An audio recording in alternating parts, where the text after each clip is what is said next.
right? We appear to be receiving some kind of electronic impulse, sir. I believe it's a text message.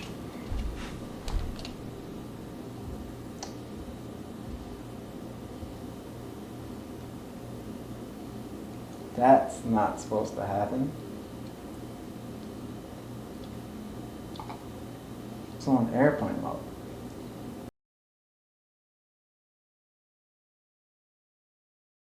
Gotta learn from my mistakes, so I rewound it. Been going through it, cause there's no way around it. From the pavement, they can see we sprouted. Don't start power tripping, they call me the power outage. Something bad at rainy days, things up in disarray. Tough times never last, I'ma show you this away. If it's true, then you will never have to shout it. Sit down, and let's talk about it. Sit down, and let's talk about it.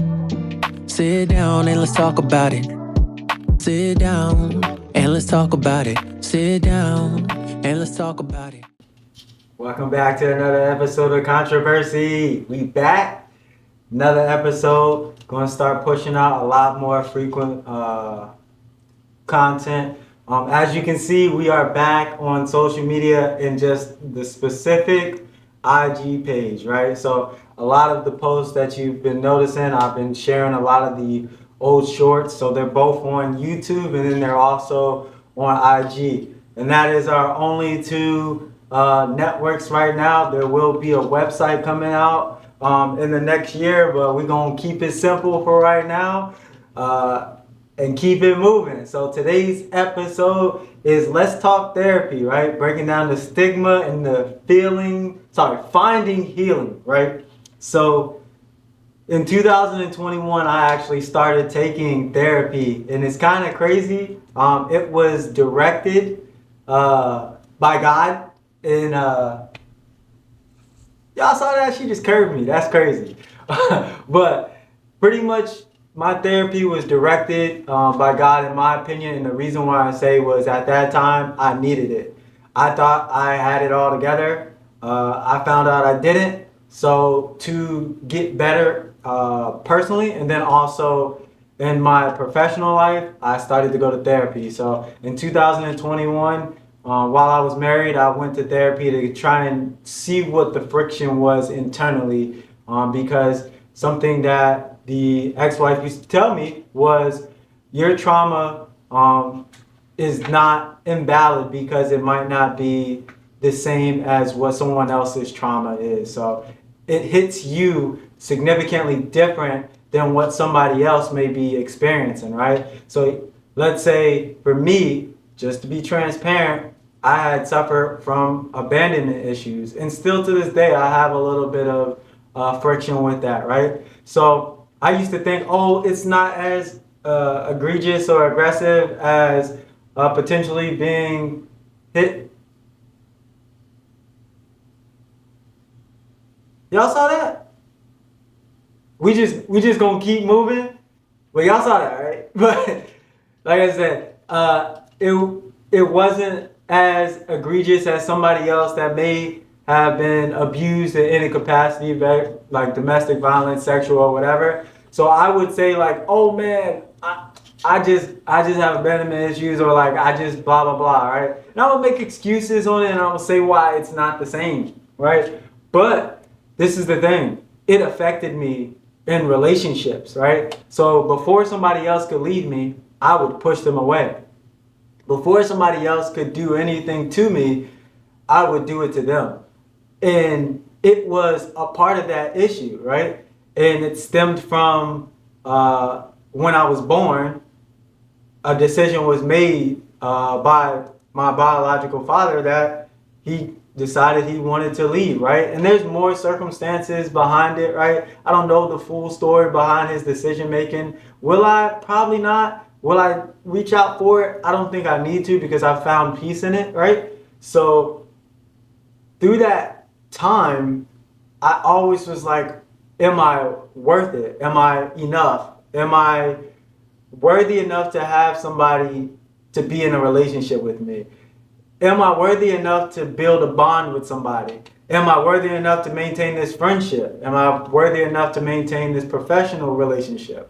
And through therapy, I have learned that I am worthy enough. But then I also took some time to just sit back and heal myself, right? And so some people don't realize that therapy is not just a one-on-one session with someone else that potentially, how do I explain this, talks back and forth to you. Therapy can be you just sitting down, writing things out, taking the time to heal yourself, going to the gym, lifting, going for runs. There are different types of therapy, and you gotta do the research, and you gotta figure out what helps you grow as an individual. And I learned in 2021, what helps me is having a discussion with somebody that is not ingrained in your life, giving an outside opinion because they have an unbiased opinion. Now, what I will tell you is your therapist isn't always great, and they aren't always bad, but you have to make sure when you are talking to your therapist that you are actually taking the time to evaluate them. Are they helping you grow, or are they just feeding you the lines that you want, right? So I kind of really want to go into segment number 1, which talks about why therapy scares people. And the misconception is that therapy is only for crazy people. It's not. And for we, and I mean me as a black man, we are told not to go to therapy because it is a sign of weakness. I'm going to tell you, I have met a lot more women that appreciate my emotional intelligence now that I've gone to therapy and I've addressed a lot of my issues, versus back in the day when it was your fault. Whether you was a friend, foe, or you was family, it was your fault. Now, I understand. I have a part of the equation, and I will always have a part of the equation. So there will be self-reflection, right? And therapy means you're weak. It does not, right? Therapy is essential for growth, right?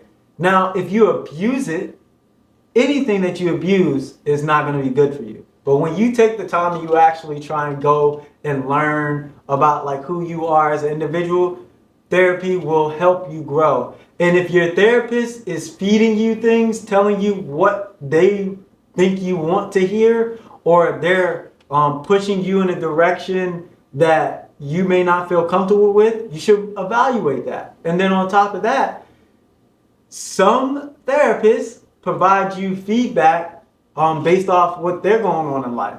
You have to find, and I have a great therapist. Like she calls me on it, but she also lets me figure it out on my own while giving me hints of how I can figure it out, which is a great teacher. Best teachers are the ones that allow you to learn something without doing it for you, right?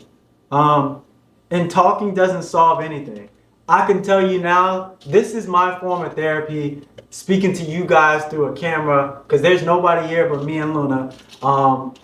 And I can be very honest with you. I will tell you that talking has helped me get through a lot of the things that are currently going on in my life. And I will tell you that when it comes to having constructive criticism and having actual conversations, it's great. Now, having a conversation just to have a conversation sometimes does not provide me any valuable feedback, right? So by that, I will tell you, it is okay to cut communication. It is not a requirement to have a conversation with somebody that you don't want to. And that includes your therapist. Your therapist does not dictate how many times you need to see them unless it's like medically induced or prescribed or for whatever reason that you're going. If you are optionally going and this is your control and you're deciding you want to go to therapist, you choose your schedule, right? Nobody determines that. The power is in your hand. Hey, if you like what you're hearing, hit that subscribe button, make sure you like the video, and definitely share it with a friend or some family, whoever. And we're going to jump right into some cultural pressures, right? So a lot of people, and like I said, I'm always going to speak some sort of faith in here, right? A lot of people do the pray it away mentality. Just pray and everything will go away. What I believe is prayer without action is just words. He gives us free will to do what we deem and seem necessary. But he's always available And so God's not going to turn you away. But what I will tell you is without action behind your prayers, you're just speaking words and hoping somebody else solves your problems. You have to have a conversation, or you have to put actions behind your prayers. And sometimes family put the pride aside, and then they tell you that, oh, you're a man. You don't need to cry. You don't need to go to a therapist. Just push through it. You'll be fine. Nah, it doesn't work like that. And then another thing, a fear of being judged in the labels that come attached with it. I can tell you, I haven't been labeled anything, and I share this with everybody. And even if they try to label me or judge me, the only person that's value or opinion I truly care about is my Lord. I do value my parents, but then I also value my siblings and my dog, right? My nieces and nephews, yeah, but I'm going to be honest with you. Even this worldly people, whether it's family, friends, they can judge you and give you whatever when it comes to therapy. But really, it's between you and God. And it's between you and yourself trying to be better. And if somebody judges you for being better, you might want to evaluate that friendship. You get what I'm saying? Kind of moving right into segment number 2, what therapy really is, right? It's like, for me, it's like the gym, right? But except for you're building your mental capacity so that you can deal with different things on a regular basis. A lot of things that kind of happen with us that we don't want to address, we go and we lift the heavy weights, we lift the iron to deal with it. Or you feel it in some other capacity and we ignore what's going on with us. I tell you, the best way to address something is maybe not in the moment sometimes, right? I learned through therapy that tabling something for later is okay. Ignoring it is not, right?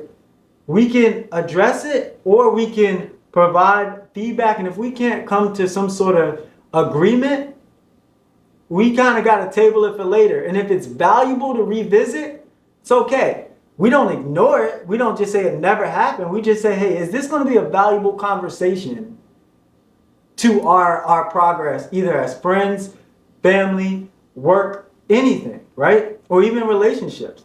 And if it's not valuable, find a way to move forward without revisiting that conversation, right? And another thing, and this is something that I personally deal with on a regular basis. If I don't see value in a conversation, I will acknowledge it, but I will also express to the person, I don't have anything that I currently want to discuss regarding this, because if it's not going to bring us closer or bring us together or find some sort of way ahead, I'm not trying to divide or separate or break any bond with anybody. So I would rather table it for later when maybe we can find a way ahead. Not come to a compromise, because compromise means somebody is giving something up or some specific part of them to justify or appease somebody else. We don't compromise. And the reason why we don't compromise is because that is hurting one individual. And we got to figure out who that one individual is, right? But we do come to agreements. And I've learned that through therapy. Something else, there's different types, right? So there's individual, there's trauma-based, and then something I highly recommend, especially if you're a couple that is struggling to have a conversation. Do not bring your family into the equation. Go find someone outside of your family, not a family recommended therapist, because it's still a connection. Find somebody that's not connected to your family and talk to them, right? Because what they're going to do is give you an unbiased opinion, and something that your significant other may have been saying, you essentially may be able to receive that when it's somebody else saying it. It's weird, and it's happened pretty often, and I've heard it. But what I'll tell you is it helps, right? And anything that gets you closer and gets you to the same goal as your significant other, that's all that matters. How you get there doesn't really matter, right? So what actually happens in a therapy session? So with my sessions, it's essentially 45 minutes, right? We sit down, I give feedback, we address some questions that she has, and then from there we discuss things, right? She lets me get everything I need out for about 20 minutes. She provides maybe some feedback, and then you know what she does? She lets me continue on, right? Keeps me on track. But if I stir left or right, what my therapist is really good at is she'll provide me something to come back to her with, right? Most good therapists will provide you a piece of knowledge and let you read it. If you like it, bring it back, talk about it. But they don't tell you, hey, this is going to solve your problem. Most of them say, hey, this is a resource that can potentially get you to your end state, but it may not solve the problem, but it may open your eyes to a potential solution in the long run. For me, therapy has been a long game. This is not a short game, and I plan to stay in therapy until I, meet God, right? And it's not just for me. It's for the people that got to deal with me, right? The people that have to interact with me. And there is a difference between when I'm going to therapy and when I'm not. And my family and friends and coworkers will tell you that, right? Again, when I say the right therapist, they lead you to water by providing you good resources, but they not shoving your head into the water telling you to drink, right? It's saying like, oh, this will quench your thirst. What they will do is say, hey, this resource right here, this water source has helped me and other clients that I've had. Maybe check that out. And if it doesn't work, if they're a good therapist, they'll direct you over to someone else or another resource saying, hey, I may not be the guy for you, right? And that's a self-reflection thing. But then this person may be able to help you, or this resource might actually be able to give you a little more context in the realm that you're supposed to go. So it's like therapy for me just continues to support me and build me. Oh, and I got my notes as always, Chat GPT. I tell you that therapy continues to grow me as an individual, so I always appreciate the feedback and the information that is provided. But I also want to kind of tell you about how segment 3 was kind of really about a personal story, but I shared that in the beginning. But I will tell you about how faith has also been a part of the therapy, right? So you got your mental health, right? You have your physical health, and then you have a spiritual health, right? Now, whatever you believe is on you. But I also want people to realize that your spiritual health is just as important. And if you're not taking the time to grow as an individual and be the person that you are designed to your DNA level and your capabilities, your characteristics that are God-given, and you're not having a relationship with Him, you're going to struggle, right? And I can tell you through a personal story how my relationship with God has gotten me through a lot, right? So I stay in an apartment right now, and I enjoy living in my apartment. But me, I'm a house person. I love yard work. I love projects. And being in an apartment that you don't own, you're very limited on the projects you have. And so since 2023, I have been actively searching for a house. But every time I find a house, there's either something that's not allowing me to purchase it, or there's something or someone that has provided more feedback or said like, hey, I'm not willing to do this. And there's always a friction point. In house searching, if anybody has ever found one, is hard, right? I already have a home in North Carolina, which makes it difficult for me to decide on a home here in Virginia, because guess what? You're basing it off what you already have, and you see the value one place provides. And if anybody from Virginia knows, if you want a house here, it ain't nothing but good quality houses over 250 to 300,000. And I've had to learn to remain faithful to the process and to fully rely on God that he will give me or bring me the home that I've been waiting on, and to trust the process. Because since 2023, July, I have been searching and it has not been beneficial for me regarding the homes that I've looked. But I refuse to give up because I'm trusting that the Lord is going to give me the home that I'm looking for.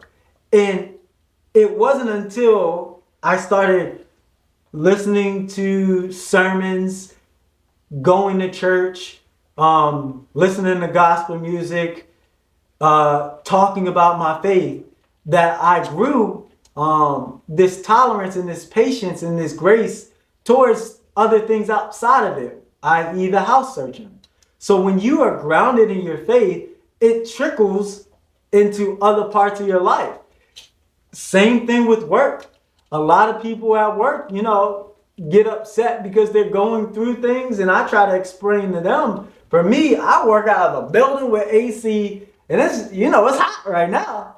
So it's like, I can't complain. I can't be upset at anybody or anything because God has provided me a good job in a comfortable environment, and I'm changing people's lives for the better every day. Also changing my life, and then the family dynamic, right? So I continue to maintain my faith, and that faith is trickling down into the rest of my life. But because I actively am learning about my faith on a spiritual level, it's helping me, and it's a form of therapy. I hope that connects, especially with going to church, especially with listening to the sermons, especially listening to gospel music. Jonathan McReynolds, his album, Make Room, man, that song right there has helped me get through a lot of things, right?